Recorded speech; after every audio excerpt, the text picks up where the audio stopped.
je suis ravie de vous retrouver pour ce nouvel épisode de Hop là. Aujourd'hui, on remonte un peu plus loin dans le temps à la période gallo-romaine.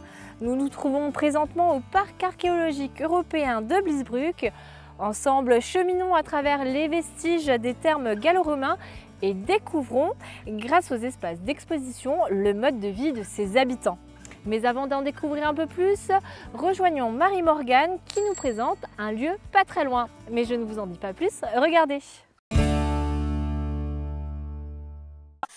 Chers parents, aujourd'hui j'ai goûté à de bonnes pâtisseries en compagnie de chats chez Sweets & Cats à Sarreguemines.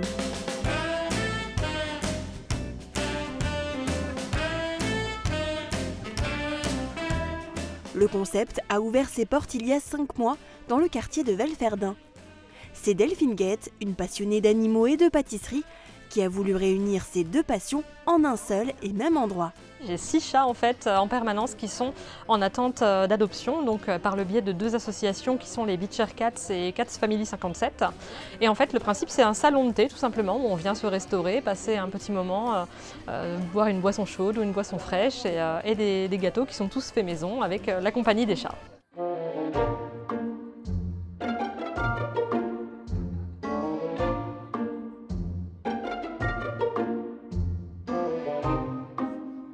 Je suis toute seule à tout gérer, que ce soit la comptabilité, les réseaux sociaux, les commandes, les courses, la réalisation des gâteaux, l'entretien du local, des chats.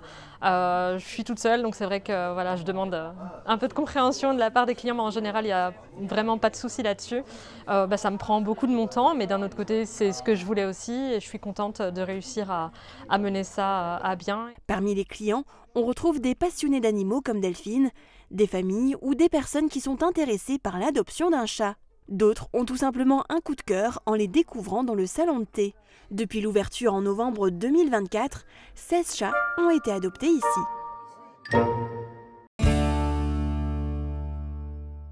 Bonjour Alexandra. Bonjour Marie, bienvenue au parc. Merci de nous accueillir effectivement sur ce parc archéologique de Bliesbruck-Ranheim. Vous êtes donc la chef de ce site passionnément Moselle. Vous êtes également diplômée en histoire de l'art et muséologie. C'est une véritable passion pour vous, je pense. Oui, depuis mon premier stage de 3e qui s'est fait au ministère de la Culture. D'accord. Et c'est vrai que c'est très intéressant de travailler sur l'archéologie, très intéressant aussi de travailler dans un contexte, dans ce paysage que vous voyez derrière nous qui est absolument magnifique. D'accord. Alors on trouve ici la tombe de la princesse de Ranheim. C'est une sépulture celtique datant de 370 avant Jésus-Christ. Elle regorge de trésors d'orfèvrerie et se place parmi les tombes celtiques les plus riches d'Europe. Vous pouvez m'en dire plus? Oui, derrière moi vous voyez en fait les tumuli sont des reconstitutions des tombes celtes qui ont été trouvées sur le site, dont la fameuse tombe de la princesse de Ranheim. Ces tumuli, c'était des tertres de terre sous lesquels les notables de l'époque, les princes, princesses, étaient enterrés. Alors ce ne sont pas les originaux, c'est de la reconstitution de ces bâtiments. C'est tout ce que vous pouvez visiter ici. Les objets originaux sont à Sarrebruck, au musée de Pré- et Proto-Histoire. D'accord, donc ils étaient enterrés un petit peu à l'image des Égyptiens avec leurs bijoux, etc. Tout à fait, il y avait énormément d'objets qui étaient placés dans les tombes. Dans la tombe de la princesse, environ une trentaine d'objets, puisque les Celtes croyaient vraisemblablement à un au-delà après la mort. Donc la princesse était enterrée avec ses plus beaux objets, de manière à lui donner une vie la plus confortable possible dans l'au-delà. D'accord, merci pour toutes ces précisions. Avec plaisir. Alors on a un petit peu dressé votre portrait, on va s'intéresser maintenant à quelqu'un d'autre. Je vous laisse découvrir tout ça tout de suite.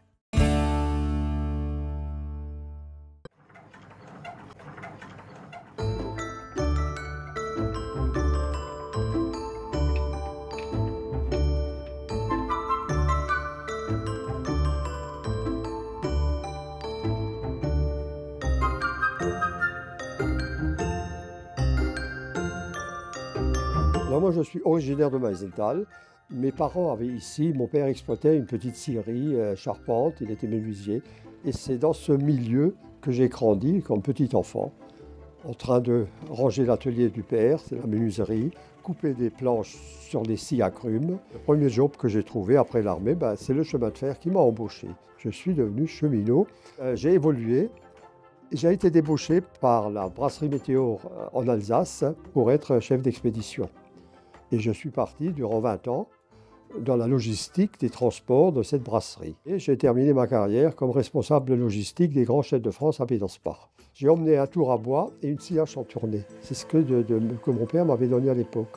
Et ça m'a accompagné durant toute ma vie professionnelle. J'ai toujours un peu bricolé, j'ai peigné, j'ai fait des sculptures.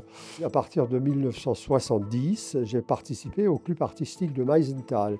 J'ai pris ma retraite en 2004, j'avais 61 ans, et le jouet est venu avec les petits-enfants. Papy, fais-moi un avion. L'imagination étant là, le doigt étant là, et voilà ce que ça a donné. Je fabrique des jouets en bois. J'ai déjà fabriqué 846 avions. Mon bonheur, c'est lorsqu'on voit mon jouet, l'enfant ou même l'adulte, il y a un déclic qui se fait. Le bois a un toucher, le bois a une odeur. Le bois, c'est notre environnement, c'est plus intime. Surtout lorsqu'on revient un peu sur des jouets d'autrefois qui sont mobiles. C'est-à-dire il fallait une certaine activité physique pour le faire bouger. Il y a des petits clowns qui tournent sur un axe ou un petit cheval, lorsqu'on le déplace, il hoche de la tête. C'est surtout ces jouets-là que j'aime faire parce que ça interpelle. C'est souvent l'environnement et la base de ma matière première. Si je trouve une belle branche en promenade en forêt, je la ramasse. Et déjà en forêt, ça va donner soit une voiture de course, soit un avion. Parce que pour dire le jouet, autrefois, le jouet était fabriqué à la maison. Mais c'était cette transmission où l'enfant participait avec l'adulte pour faire le jouet. Le cheval à bascule, c'était un des classiques. C'était fabriqué grands-parents ou parents, ou papa et maman avec l'enfant. L'enfant participait à ça. Et c'était cette transmission et ce jouet qui devenait alors pour l'enfant, c'est le mien, c'est mon cheval. Il partait comme chevalier là, c'est différent. J'ai 82 ans cette année. Lorsque quelqu'un vient chez moi, il se crée un dialogue et ça se termine toujours par une transmission de ce que je fais et je sens ici un contact et un retour de ces personnes. Ça fait plaisir de parler de ça, mais c'est ce contact et ce bonheur qui est actuellement un peu mon moteur et pourvu que ça dure.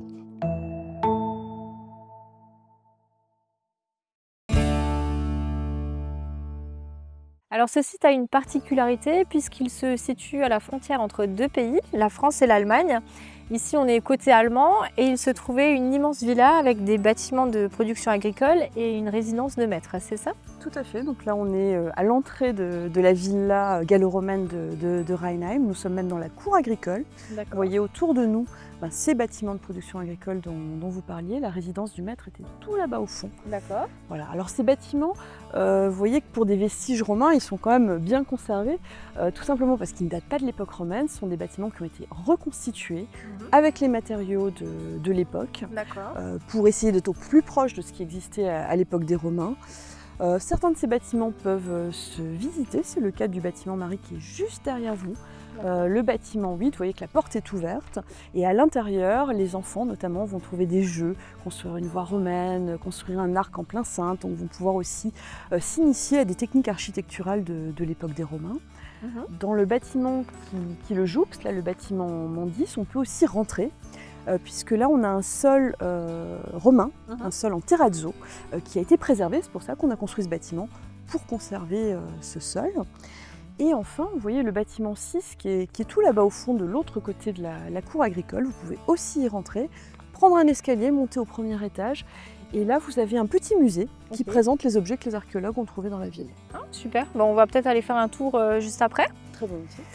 Et au niveau des visiteurs, est-ce que vous accueillez plutôt des Français, des Allemands? C'est à peu près 50-50, peut-être un tout petit peu plus de Français, mais en effet, on a les visiteurs des deux nationalités. D'accord, donc du coup, vous parlez français et allemand, alors oui, je suppose? C'est indispensable. D'accord, et est-ce que vous parlez le platt? Non, malheureusement, je ne suis pas de la région et je n'ai pas encore appris le platt. D'accord, ok, c'est pas grave. Ce que je vous propose, c'est d'aller justement découvrir une expression en platt. Regardez. Est-ce que vous arrivez à lire ça? Ben non, je suis français. Et si vous essayez de le prononcer, ça donne quoi? Meermus, lese, schmiede, schlang wie Eis ich. Comment je m'appelle, non? Un truc comme ça? Meermus es le bese schlang wie Eis ich. Ouais, pas trop, non? Qu'est-ce que ça veut dire?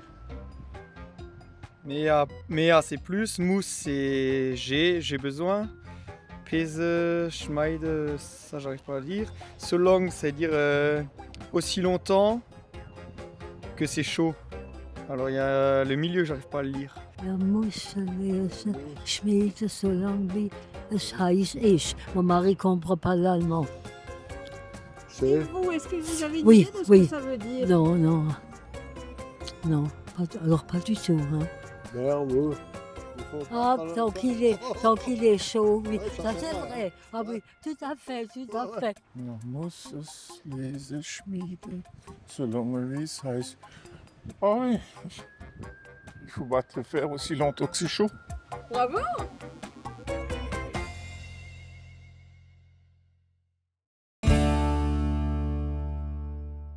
On rebascule maintenant côté français, on est à l'endroit des thermes. Les Gallo-Romains accordaient une grande importance à ce rituel, pourquoi? Pour l'hygiène, en premier lieu, parce qu'il n'y avait pas d'eau courante dans les maisons de la ville romaine, pas de salle de bain. Donc les Romains venaient dans des thermes publics de la ville de Bliesbruck, ce qui montre déjà qu'on n'était plus sur un petit village, mais vraiment dans un contexte urbain, petite ville. D'accord. Et est-ce que les bains étaient réservés à une certaine classe sociale? Non, au contraire, les bains étaient ouverts à toute la population de la ville. Vraisemblablement, ce sont des mécènes qui ont fait construire ces bains à Bliesbruck. L'entrée n'était pas très chère, on pense que ça coûtait un quadrans. Le quadrans, c'est la plus petite unité monétaire à l'époque romaine, un peu comme si vous payez aujourd'hui le prix d'un œuf, 20 centimes d'euros. Ok, d'accord. Et est-ce que les hommes et les femmes étaient mélangés ou séparés? C'est une très bonne question. Dans certains complexes de bains, par exemple à Pompéi, on a une partie homme, une partie femme. Ce n'est pas le cas ici à Bliesbruck. On a des édits impériaux qui nous disent que la mixité était interdite dans les thermes romains pour des raisons bien évidentes. Il n'y avait pas de maillot de bain, on se baignait nu. Donc on pense que ça fonctionnait selon un système d'horaire. Vraisemblablement, les femmes venaient accompagner de leurs enfants le matin et les hommes plutôt après le travail en fin de journée. Ok. Ils étaient bien en avance sur leur temps parce qu'aujourd'hui aussi, un bon nombre de nous sont adeptes aux thermes. Oui, alors c'est plus l'hygiène, mais c'est aussi quelque chose qu'on n'a pas évoqué, c'est aussi la sociabilité, c'est l'endroit où tout le monde se rencontre, où on fait du sport. À côté, on a le terrain de sport, la palace, des jeux, des soins du corps, des massages. Donc tout ça existe encore aujourd'hui et hérité des Romains. D'accord, merci pour toutes ces précisions. Cette semaine, dans notre rubrique sur les traces de l'histoire, on va s'intéresser à 3 quartiers atypiques de Sarreguemines. Regardez.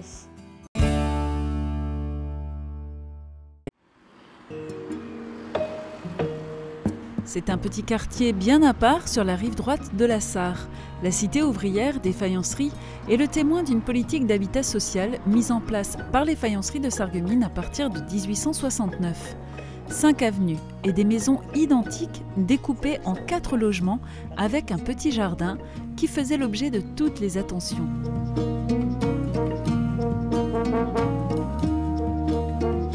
Les familles qui avaient le plus beau jardinet étaient récompensées, une sorte de concours des maisons fleuries internes aux faïenceries.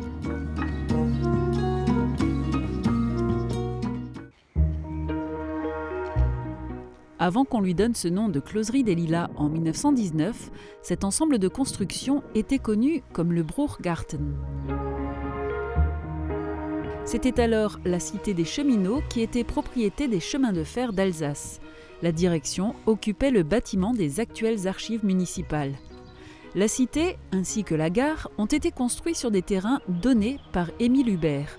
Pour l'industriel sarregueminois, tout comme pour les faïenceries, l'arrivée du train à Sarreguemines était vitale. Le premier arrivera le 2 décembre 1865.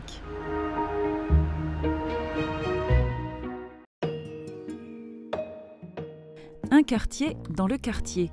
Un ovni parce que ce n'est pas un entrepreneur immobilier qui a construit cette soixantaine de maisons, mais les propriétaires eux-mêmes et tous ensemble. En 1954, sur une initiative de Robert Pax, futur maire de Sarreguemines, 60 familles ont mis tout leur savoir-faire en œuvre pour se loger. Les maisons ont ensuite été attribuées par tirage au sort. Aujourd'hui, on en est à la 4e génération.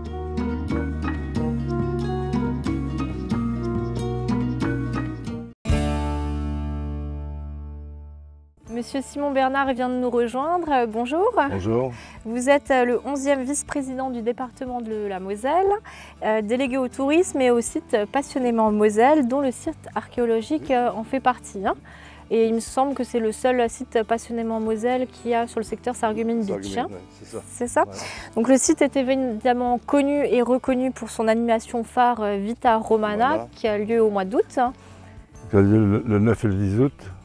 Et là, ça attire toujours des milliers de personnes. D'accord. On est déjà monté jusqu'à 8000.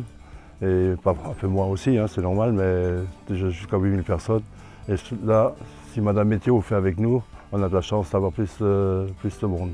Ouais. Et c'est reconnu, c'est fait vraiment pour les familles. Les gosses peuvent s'amuser, peuvent jouer aux gladiateurs, peuvent voir les autres, s'habiller, et des choses comme ça. C'est vraiment intéressant. Ouais.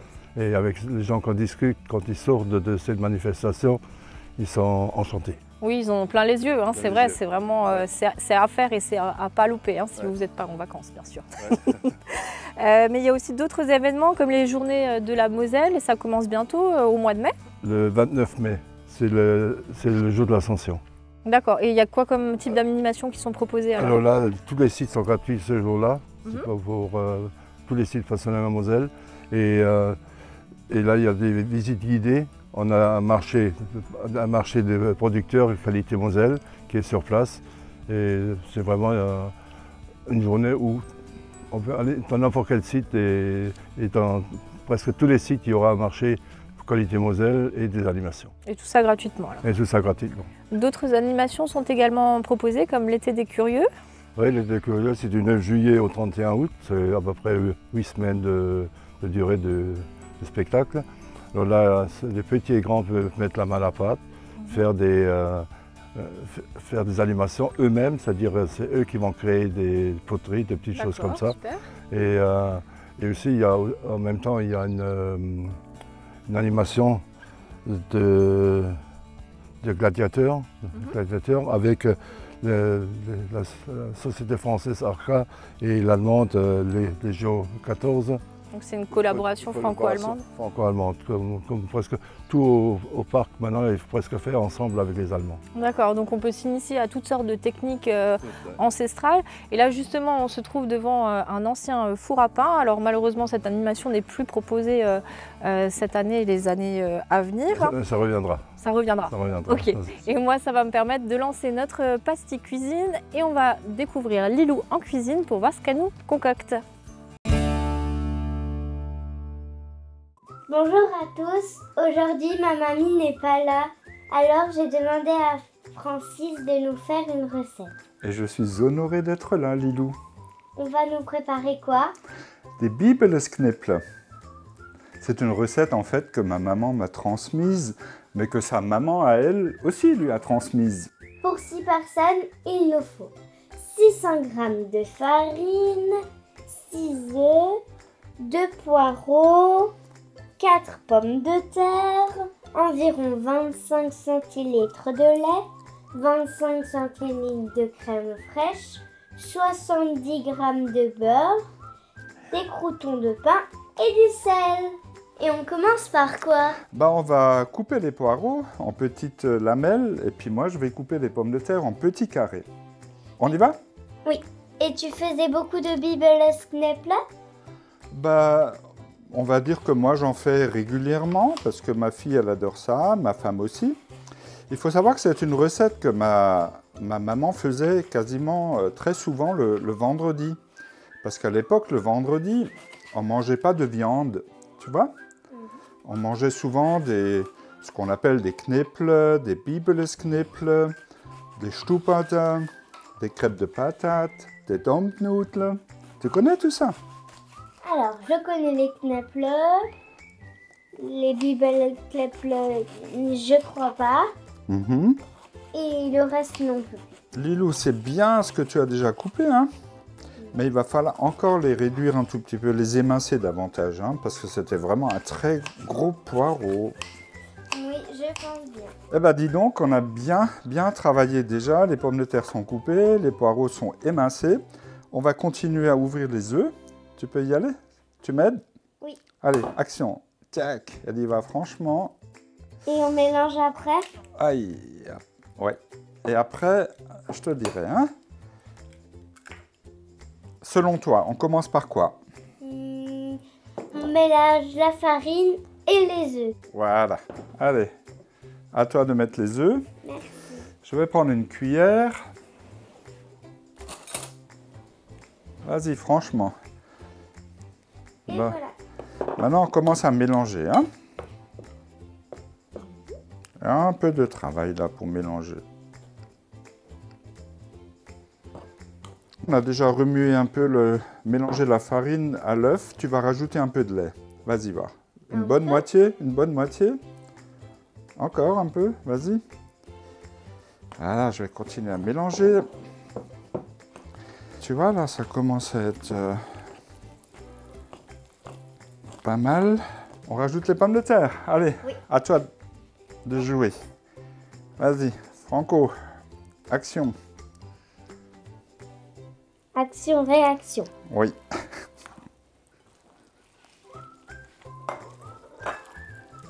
Tu vas encore, on rajoute les 25 centilitres de lait, n'ont pas tout à fait suffi, alors on rajoute encore un peu. Vas-y. Hop, hop. Voilà.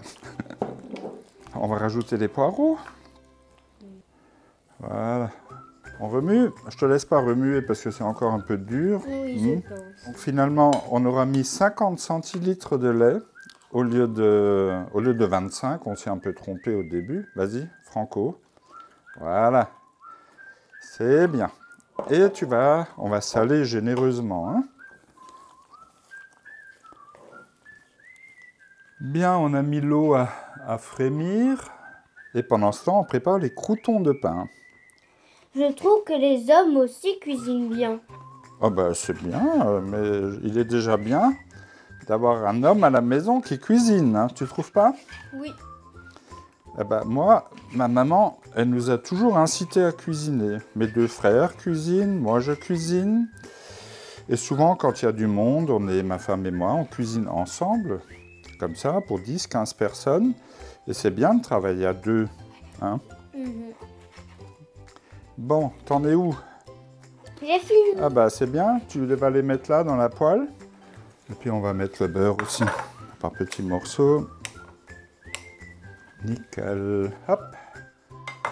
Bon, maintenant on va mettre les croûtons, donc sur le feu. Voilà. Bah dis donc, il est joli ton tablier. Oui, et qu'est-ce qui est marqué dessus? La retraite parfait, ça se mijote avec amour, ça se déguste avec plaisir, ça se savoure avec passion.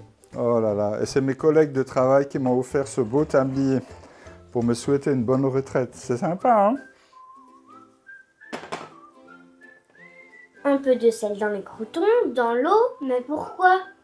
Pourquoi? Parce que sinon, tout ça, ça n'aura aucun goût. Tu sais, on a l'habitude de manger salé. Et donc, il faut en mettre dans l'eau. Comme ça, l'eau salée va quand même donner du goût au kneplin. Et moi, j'aime bien en mettre aussi un peu sur les croûtons. Ça donne un meilleur goût.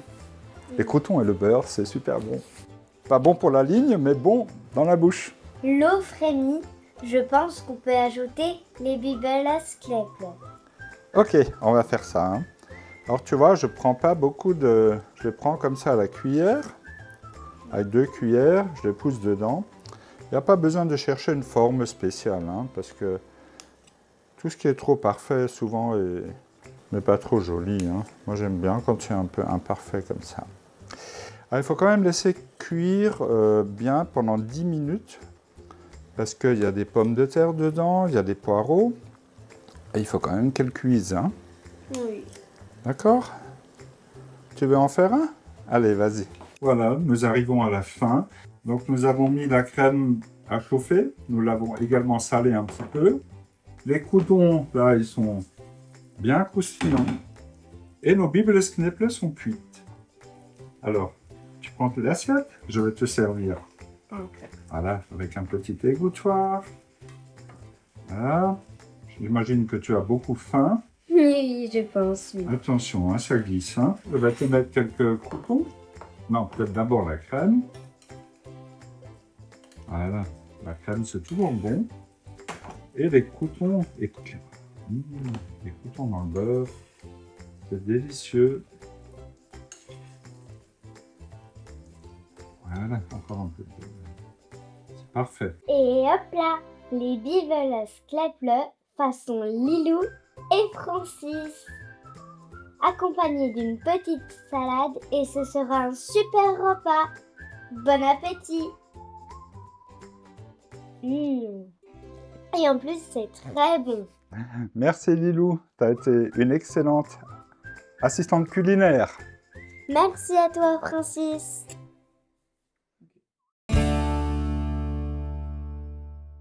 On se trouve maintenant en intérieur au niveau de l'exposition permanente. Alors qu'est-ce qu'on peut y trouver ici? Alors, c'est une nouvelle présentation depuis le mois de mars. On vous présente une petite sélection des nombreux objets, 45 000 objets que les archéologues ont retrouvés sur le site. Donc sur le site, vraiment sur le site. Alors qu'est-ce qu'on peut retrouver comme objet? Alors là par exemple, vous allez voir dans cette vitrine les objets qui ont servi à la construction des maisons, des tuiles, des serrures de portes, des poignées de coffre, aussi, c'est ça? Clé.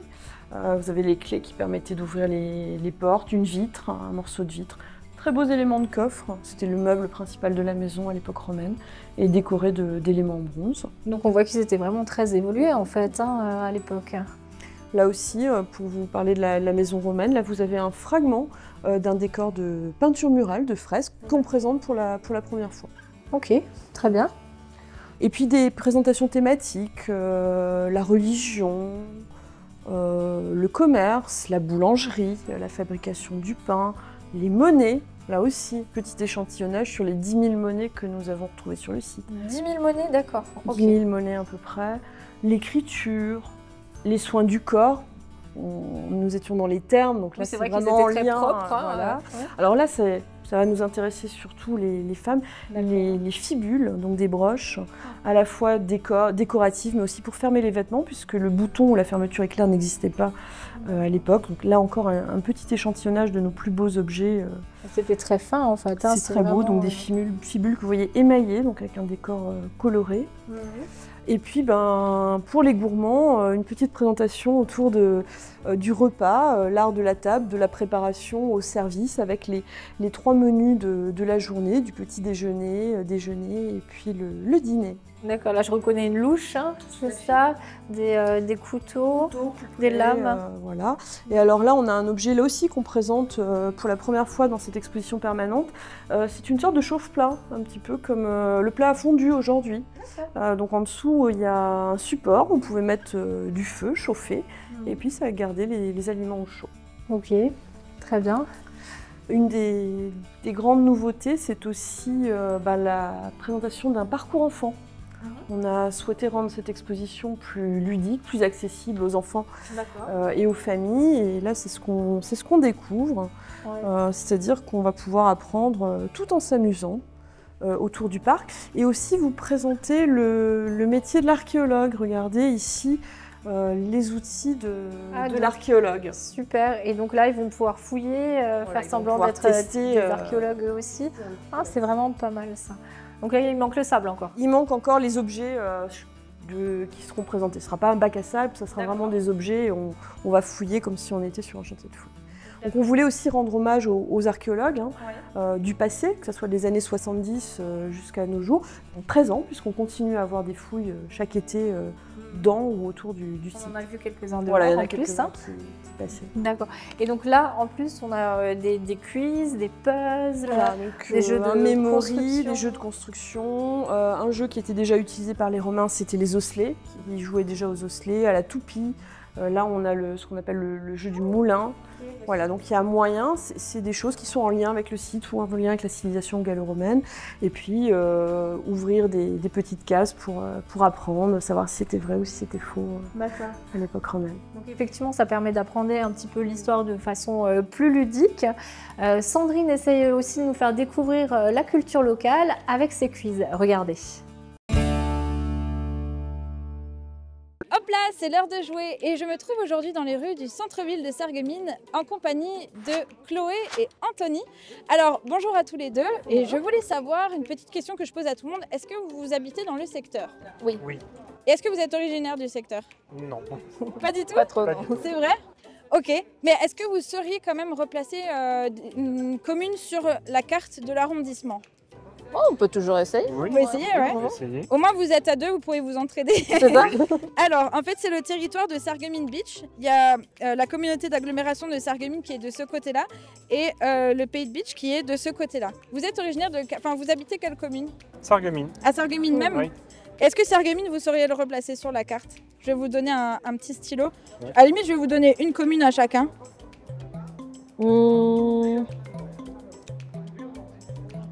Alors Sarreguemines, de toute façon, c'est à la frontière. C'est à la frontière, mais ce serait pas là en fait? Je crois, oui. Je vous laisse mettre une croix. Vas-y. Et partant de ce principe, est-ce que, je vais vous en donner une deuxième comme vous êtes deux, est-ce que vous sauriez replacer Ambar?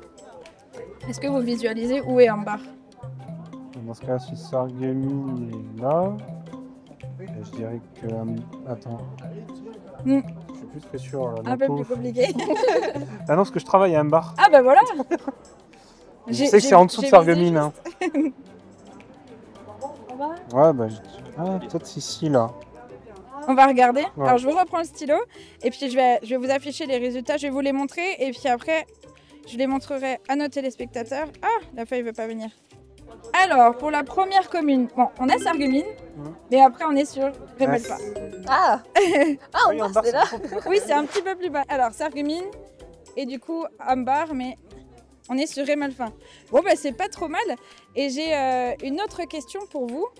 Alors, j'ai juste la question dans ma poche. En fait, c'est une question qui est tirée du jeu du pays de Sarreguemines Beach. C'est un jeu de société qui avait été créé par les offices de tourisme du secteur. Et en fait, je vais vous montrer une photo et puis je vais vous poser une question par rapport à cette photo. Alors déjà, je ne sais pas si vous reconnaissez cet endroit. Alors, il n'existe plus maintenant. Il s'agit en fait de la centrale thermique de Großbliederstorf qui était là à l'époque. Et en fait, il y avait des cheminées, donc les deux grandes cheminées qu'on peut voir sur cette photo. À votre avis, elles étaient hautes de combien? Elles étaient, combien de mètres, pardon, mesurées ces deux grosses cheminées de la centrale thermique de Großbliederstorf, sachant qu'à l'époque, c'était les plus hautes cheminées d'Europe. Vous pouvez me donner une estimation à 10 mètres près, on va dire. Ça a l'air quand même très haut. Ah ouais, c'est très haut. Hein. Vous avez une idée? Je réfléchis en fonction de la taille du bâtiment d'Ineos. Ah ouais, alors là, je pourrais pas vous dire. Il fait 21 mètres. 21 mètres? Ouais, parce qu'on l'appelle bâtiment 21. Ah ouais. C'est pour ça. C'est un peu plus. Oui, je vais pas vous mentir. Ouais, je dirais 50, hein. Peut-être 60. Ah, 60 moi. 60, ouais. Ah, c'est très grand. Ouais. Vous voulez la réponse? Ouais. Les cheminées faisaient 140 mètres. Ah oui, on est loin. Ah ouais, elle était vraiment très haute. Et la centrale thermique, elle faisait vivre jusqu'à 500 familles. Et elle a été mise en arrêt en 87 et elle a été dynamitée parce que les tours ont été dynamitées. Et il y a des vidéos qu'on peut retrouver sur ça d'ailleurs. Ça a été fait en 1990. Oh, voilà. Et j'avais une dernière question pour vous. Qu'est-ce que vous aimez faire dans le secteur? Est-ce qu'il y a une activité que vous aimez faire, que ce soit sportive ou même culturelle dans le secteur que vous aimez bien? Bah déjà, quand il y a des foires comme ça, moi j'aime bien. Ouais. C'est vrai. Foires, carnaval, tout ça. Tous les centres commerciaux de la région, à chaque fois on va dans une grande ville. C'est vrai. Et on fait un centre commercial à chaque fois qu'on va dans une ville. Ah bah c'est soit une place plus le centre commercial. Ok, super. Bon, mais en tout cas, j'espère que ça vous a plu de participer à ce petit jeu. Je vous remercie pour votre participation. Et j'espère que vous aussi, vous avez passé un bon moment. Et on se dit à la semaine prochaine pour de nouveaux défis. Alors là, on pénètre dans une salle qui n'est pas ouverte au public. On est donc des privilégiés. C'est une des réserves de votre site. Je vais vous faire une petite confidence. Quand j'étais petite, j'ai toujours rêvé d'être archéologue. Donc là, ça me fait vraiment plaisir d'être dans ces réserves. Moi, je m'intéressais plutôt à la période égyptienne, par contre. Oui. Pas beaucoup de momies à visiter. Non. Donc ici sont stockés des objets qui sont en attente d'exposition ou en stockage. Alors ils sont stockés, hein, c'est les objets qui sont issus des fouilles du site. On ne peut pas tous les présenter par manque de place et aussi parce qu'ils ne sont pas tous d'un intérêt pour le visiteur. Par contre, on les conserve. D'accord. Pour études, des chercheurs viennent régulièrement ou pour des présentations temporaires qui peuvent être faites. Donc qu'est-ce qu'on peut trouver là Alors rentrons dans une des travées ici. Là, par exemple, je voulais vous montrer des meules. D'accord. Des meules qui servaient à faire de la farine, à broyer le grain, donc original. Donc tous ces objets ont été retrouvés bien sûr sur le site de Bliesbruck. Tous les objets qui viennent du site de Bliesbruck. Là aussi, quelque chose d'assez parlant ici, regardez, c'est des tuiles, des maisons romaines. Vous voyez qu'on a deux types de tuiles. La tuile semi-circulaire qu'on appelle l'imbrex et la tuile plate qu'on appelle la tegula. Vous voyez, des tuiles en assez bon état, parfois on les a en tout petits morceaux. Oui, donc là, elles sont dans un bon état de conservation. C'est pas le cas de tous les objets que vous avez là. Par exemple, tout ce qui est fer, ça vieillit un peu plus mal, c'est ça? Le fer nous pose des soucis de conservation puisque le fer va rouiller et on est toujours obligé de veiller à une atmosphère avec un minimum d'humidité pour la conservation du fer, éviter les changements de température ou d'humidité brusque et parfois restaurer nos objets. Donc chaque année, on mène des campagnes. Quand on voit qu'un objet s'altère et que des petits fragments de fer tombent, on va confier ces objets à une restauratrice. D'accord. Et pour la poterie, alors je pense que vous avez rarement des objets entiers, ils sont en fragments. On a quand même des objets entiers, c'est ceux qu'on présente dans le musée, des grandes amphores. Alors parfois ils ont été restaurés, c'est très rare qu'un objet ne soit pas cassé au fil du temps. Mais là vous voyez ces tuiles qui sont aussi en céramique, là on a des tuiles qui sont pratiquement entières. D'accord, merci pour ces précisions. Alors je pense qu'il vaut mieux ne pas rentrer avec une balle de basket ici, on ferait beaucoup de casse. C'est pas l'endroit idéal. Mais je vous propose quand même d'aller direction beach, retrouver le club de basket.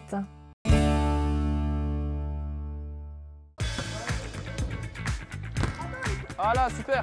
Ok, encore. Ok, allez, le même. Allez. Ok, super, bien les garçons. À l'heure actuelle, nous sommes 182 licenciés avec 11 équipes engagées en championnat. Donc on a pratiquement entraînement tous les jours, c'est-à-dire après les cours, donc à partir de 17h30 jusqu'à 20h ou 22h certains jours. Attends un peu.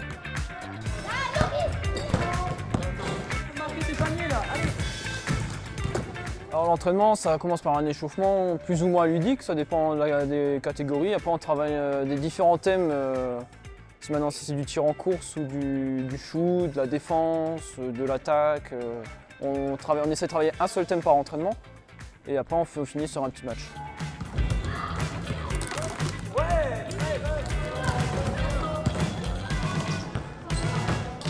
Moi ce que j'aime dans le basket c'est dans le travail d'équipe, qu'on fait beaucoup de passes, qu'on se dit où il faut y aller. On fait des dribbles, des shoots. Ce qui est plus dur dans le basket, c'est de shooter de loin, de 3 points. Parce qu'en fait, il faut avoir de la force. Ouais, c'est très familial. Souvent, on se retrouve beaucoup au clubhouse pour discuter.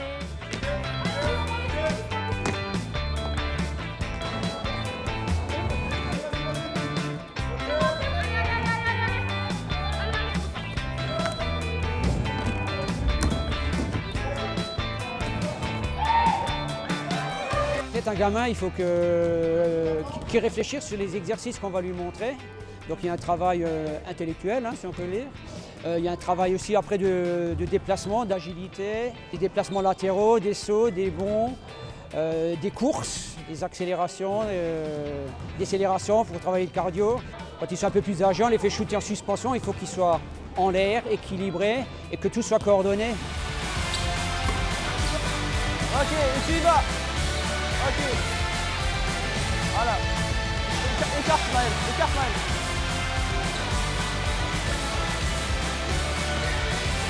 Voilà. 1, 2, 3,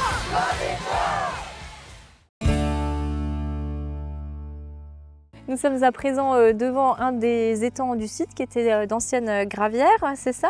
Donc c'est aussi un espace naturel remarquable, donc il faut le souligner. Merci beaucoup Alexandra de nous avoir guidés à travers les vestiges de notre passé. Merci Marie, c'était un plaisir. On a hâte de vous accueillir à nouveau. Merci. Et merci à vous également, Monsieur Simon Bernard, de veiller à la conservation et à la valorisation de notre patrimoine. Ah oui, parce qu'il faut le faire. C'est important de valoriser le patrimoine et de l'entretenir. Et je pense que le département a beaucoup de projets là-dessus. Et maintenant avec les Allemands, avec l'association Vita Futura, qui est une association qui est gérée avec les Allemands. Une année, c'est le président français, l'année d'après, c'est le président allemand qui prend la tête de l'association. Et je crois que là, il y a beaucoup de projets et aussi des moyens supplémentaires pour faire quelque chose de bien de Bliesbrück. D'accord, mais c'est vrai que c'est une belle coopération franco-allemande également. J'ai beaucoup appris à vos côtés, donc merci beaucoup à tous les deux. Merci. Merci Marie. Et vous pouvez revenir quand vous voulez. Merci. De mon côté, je vous dis à la semaine prochaine dans un autre lieu et avec un autre invité. Et hop là!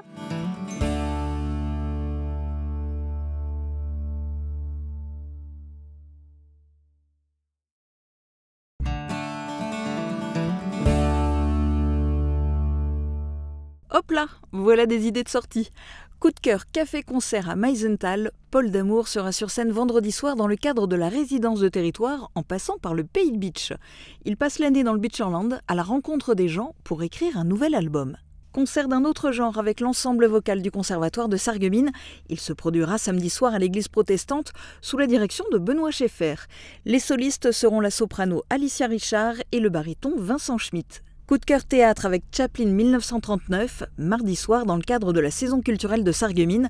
Riche, adulé, incroyablement libre, en 1939, Chaplin se lance dans l'écriture du Dictateur. Cette pièce est une plongée souriante, profonde et inattendue dans l'intimité d'un génie. Enfin, coup de cœur pour le film Sinners au Cinéma Forum de Sarreguemines. Alors cette semaine, je vais vous parler d'un film tout à fait surprenant, un film qui débarque, un film américain qui débarque sur nos écrans, Sinners, réalisé par Ryan Coogler. Ryan Coogler, dont le nom vous dit peut-être quelque chose, puisqu'il avait réalisé Black Panther et Creed, qui était déjà très réussi. Et il revient avec son acteur fétiche, Michael B. Jordan, qui interprète le rôle de deux frères jumeaux, donc à lui tout seul. Et l'histoire se passe dans un des États du sud des États-Unis, avec ces deux frères qui reviennent dans leur village natal pour échapper un peu à leur passé trouble dans une grande ville. Et en arrivant dans cette ville natale, finalement, d'autres problèmes se posent à eux, et beaucoup plus sérieux d'ailleurs que ce passé trouble qui les poursuit. Alors le film se passe sur fond de prohibition, sur fond de clubs de blues, de jazz un peu très sombre. Et en même temps, c'est un film d'action, c'est un film de genre également, puisque de façon assez surprenante, il y a des pouvoirs maléfiques qui vont surgir. C'est vraiment un film qui touche à beaucoup de sujets. Et alors, avec une bande-son pour ceux qui adorent le blues, le ragtime, vraiment, c'est le film très très original américain de ce début d'année. Alors attention à ne pas mettre entre toutes les mains, puisque le film est interdit aux moins de 12 ans, mais en tout cas à découvrir sur nos écrans comme d'habitude. Protégez et mettez en lumière votre maison avec toutes les nuances de crépi proposées par Modern Habitat. Radio Studio 1, 105.8. Toute l'énergie du 80 pop rock, toute l'info locale et encore plus. À Beach, à Sarreguemines et partout où vous êtes. Radio Studio 1.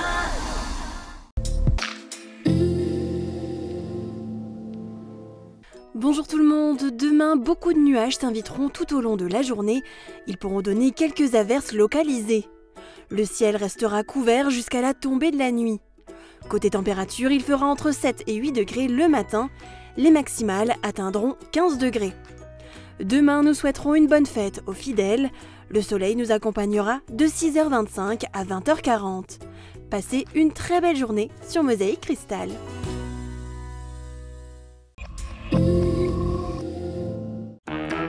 Plus 1 euro? Mais sérieux? Ah oui, c'est du sérieux. Le menu bon et pas cher évolue. Pour 1 euro de plus, remplacez votre 4e produit par un plus copieux. Ben alors, qu'est-ce que vous attendez? Venez en profiter au nouveau restaurant Burger King de Rohrbach-les-Beach. Burger King. Redécouvrez votre Intermarché de la Citadelle à Beach. Et pour l'occasion, c'est Pâques à tous les rayons.